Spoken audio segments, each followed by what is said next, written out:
La naturaleza nos habla, no le hacemos caso. Tantos desastres en un solo año corrido. Contra, el planeta nos está hablando. A ver, quítame el guante. Porque muchas desgracias en este 2017. Cuestión de la naturaleza. In 2017, the U.S. saw some of the strongest and most expensive storms in history. And climate experts say that as global temperatures continue to rise, things will only get worse and more costly. If you increase the ocean temperatures, you will increase how strong hurricanes can become. That's unequivocal.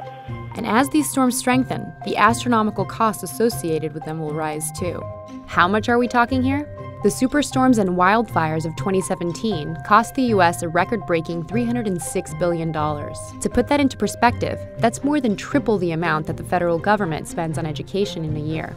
This warmer climate also enables fires to burn larger areas. In 2017, the U.S. Forest Service spent over 50% of its budget putting out fires, and it can no longer keep up with the costs. So we're already paying big for climate change. But as these storms help sink the U.S. further into debt, the Trump administration is dismantling policy and reducing funding that's aimed at mitigating these problems. Since my very first day in office, I have been moving at record pace to cancel these regulations and to eliminate the barriers to domestic energy production like never before.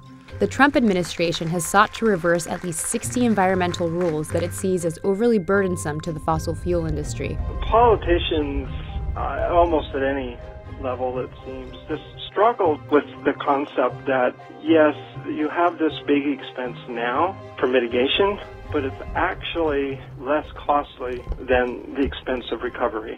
Let's look back at the 3 major hurricanes of last season, each of which showcased a different aspect of how global warming can fuel these destructive and costly storms. In Rockport, Texas, Hurricane Harvey made landfall as a Category 4 storm, with winds of up to 130 miles per hour. It tore half this house and many others to shreds. This was our bedroom that we used. Yeah, I just kind of ripped everything off. We're not sure if we're going to have enough to rebuild, so it all depends. Hurricane Harvey caused $125 billion in damages, making it one of the costliest hurricanes ever. A lot of that cost is due to flooding, which devastated Houston. There's never been this much water released from one storm system ever in the U.S., and global warming is partly to blame. Warming temperatures allows the air to hold more water, and so we do expect rain rates to increase under global warming. Flooding costs can be overwhelming. According to FEMA, just 1 inch of flooding in a home would cost a household over $50,000. At over 20 inches of flooding, like in this home, the costs can soar up to $150,000. I've never seen anything like that. The National Flood Insurance Program, virtually the only source of flood insurance for millions of Americans, can't afford to help pay for these mega floods anymore. It's been in debt since Hurricane Katrina flooded New Orleans back in 2005. And just 2 days before Harvey hit Texas, President Trump signed an executive order to revoke an Obama-era rule that required new federal infrastructure projects to be built to higher flood standards. Environmentalists say the rule protected taxpayer money from going to projects that are threatened by flooding. In Florida, Hurricane Irma ravaged the state and became the longest-lasting powerful hurricane ever recorded. What was unprecedented about Irma was that it reached about 185 miles per hour and it stayed there for about a day and a half. And despite the fact that the strongest winds missed Florida, it still had ample time to damage vast swaths of land, much of it agricultural. Preliminary losses to agriculture are at $2.5 billion. We lost everything. There's a price to pay no matter where you live. I choose hurricanes over anything else because you have weeks to prepare for them.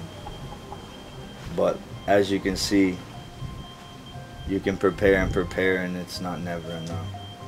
Preparations for hurricanes can only go so far as sea levels continue to rise. Over the last 2 decades, the oceans around South Florida's coast have risen an inch every 5 years. Let's say we had these latest hurricanes 80 years ago. Sea levels were lower. The exact same storm surge that would have occurred would not have been as severe. In Puerto Rico, Hurricane Maria went from a Category 1 hurricane to a Category 5 in less than a day, allowing for almost no time to prepare. And that lack of preparation, slow government response, and the island's poor infrastructure meant people were stuck underwater for days and in the dark for months. The damages in Puerto Rico alone add up to $90 billion. These are huge numbers we're talking about. And I don't think taxpayers have any idea how much money they're already paying for climate change